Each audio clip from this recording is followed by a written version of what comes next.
My name is Katie Byers, and my brother Tim Guilfoy is in prison in Tennessee for a crime he didn't commit, but there's new evidence of his innocence.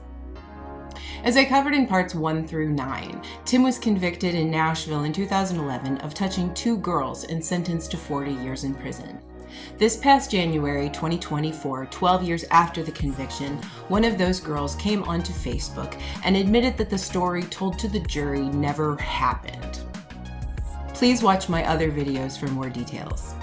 We've received a lot of questions about Tim's case, and I'm about to answer one of the big ones in this video. Before I get to that question, I want to remind people that we really need you to show up to Tim's hearing in Nashville on May 29th at the end of this month. The guidance counselor, detective, and prosecutor will all be testifying. We need people there to show the judge that the public demands justice in Tim's case. In previous videos, I've told you that the woman at the center of this case, Jennifer Astle, owed my brother thousands of dollars in back rent at the time the police was called, and then continued to live in his rental house for another 3 months without paying a dime. Jennifer Astle profited more than $5,000 from my brother's arrest. I want to go into a little detail about how this motivation developed. The best person to explain this is Tim himself. Tim, are you there? I am. Yeah, hi, TikTokers. Tim, how did your financial relationship with Jen develop? Well, I was living down in Nashville in 2005. I had moved down there for an internship at Sony Records, and the neighbor was Jen Astle's father-in-law, who had Jen and her 3 daughters living with him in the apartment. Started to start my investment dream, which was essentially, I've always wanted to buy houses, fix up, rent out, eventually sell, and build up a little real estate empire. That was the plan from before I even met Jen. Did you initially offer Jen that she could live in this house? No, actually, during her testimony, she admitted that she came to me. So Jen said that you and she had a plan. What was that plan? Well, when she came back and going to school, get a part-time job up there, I remember her telling me that she wanted to show her daughters how a real woman takes care of her own life.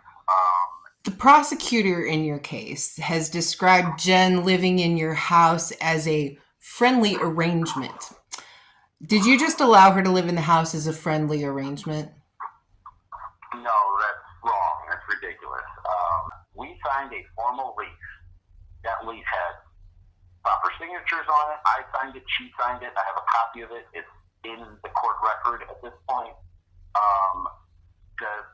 Nowhere in the lease did it say that she could not pay rent and not be evicted. She got child support from the state of Florida, garnished her ex-husband's wages, and she got 2 checks every month for $450 each, and deposit that in the account twice a month for a total of $700 a month. So when did things go wrong? Almost immediately. She told me that she didn't have the money to pay for September's rent. September of 2008. In October, you pay October's rent, plus you start paying back like $100 a month for September's rent that you missed. She seemed okay with that. October came. She didn't pay October's rent. She didn't pay any of the back rent for September. Same thing with November. By the end of October, it was clear she had dropped out of school. It was clear she was back on drugs. Basically, by Christmas, she had paid a total of 1 month of rent for the entire 4 months that she had been there. 4 or 5 months, something like that. At the gas station, literally on the corner, right walking distance from the house. And I said, hey, I own a house right down the road. I have a good friend living there. She's looking for work. And she said, well, we need somebody for the night shift. And we need them immediately. Send her up here. So as I was on my way out of town, I called Jen. I said, go up to the gas station. She's got a job for you. So Jen went up there. She got a job in late December 2008. She actually paid January and February's rent. You can actually look at the bank account and see the 2 installments she made in January and the 2 installments. I think it says counter credit, showing she went, she paid money for rent in January and February. She didn't pay any back rent, but she at least paid rent for those months when she had the job. So what happened at the end of February 2009 then? She was fired. She got caught on camera stealing and playing lottery tickets, the scratch-off tickets, like on the counter when no one else was there. How much did she owe you in back rent at that time? At that time, $2,000, a little over $2,000.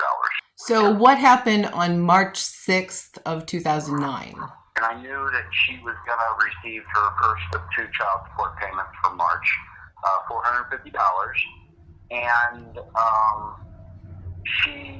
I knew that, that she was supposed to take $350 of that and deposit it into the bank account for the first of two payments for rent for March.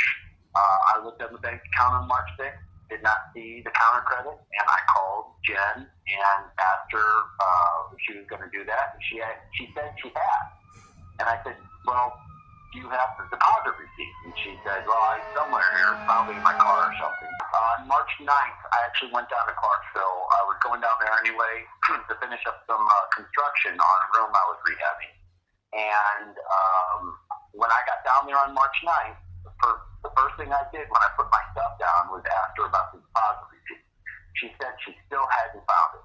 I remember I left on the afternoon of March 11th to go back up to St. Louis. Did Jen ever find that deposit receipt that she said probably was in her truck and she couldn't find it?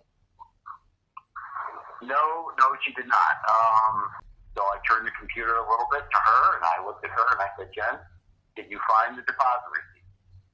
And she just kept looking at the TV. I realized in that moment she was completely lying to me and taking advantage of me. And at that point, no matter that I cared about her, no matter that I was going to have to evict her kids, I told her, I said, Jen, if you don't pay rent by the 25th, which was 2 weeks away, not just March's rent, but at least something significant on back rent, I'm going to have to get a renter in here that can pay so I can pay the mortgage. Unbeknownst to Tim, Jen had called the police on March 18th, exactly 1 week after this conversation, and exactly 1 week before she was about to be evicted. And I was not looking forward to answering the call, but I answered it, and instead of talking about rent, she immediately told me that her daughter Jasmine had gone to school that day, talked to a guidance counselor, insinuated that somebody was touching her, that the guidance counselor called Jen, told her about this, that Jen went and picked her children up from school, brought them home, separated them, and asked them individually about this. And then they all said that I had been touching them. As I covered in other videos, one of those girls came on Facebook about a year ago and admitted that they never went to school that day. Tim's lawyer has secured an affidavit from the guidance counselor that was working at the school at this time, where she confirms this child never disclosed any abuse to her, and she never called Jen Astle to inform her of any accusations. I was arrested within a couple hours, but when I bonded out a couple weeks later and got home, the first thing I did is open my laptop and check my bank account, and there was no payment at all in March. The last payment that was showing up as a counter credit was at the end of February, the day that she paid the second payment in February, the day before she lost her job. So how much money did Jen make off of this? How much? Over $5,000 easy. More than that. And not only did she make that money from that accusation, also she got a restraining order against you, right? So from her and the property that you own, that she was. And I was not able to actually evict her until June. Tim, were you ever accused of abusing these girls or anyone else for that matter before March 18th, 2009? No. And it just so happened that these accusations arose in the 2 weeks between when you threatened Jen with eviction and the day she had to pay or get out. What a coincidence. So Tim, is there anything else that you want to say to everybody listening? Yeah, thank you. From the bottom of my heart, thank you very, very much. Thank you all for listening, and please help me bring my brother home.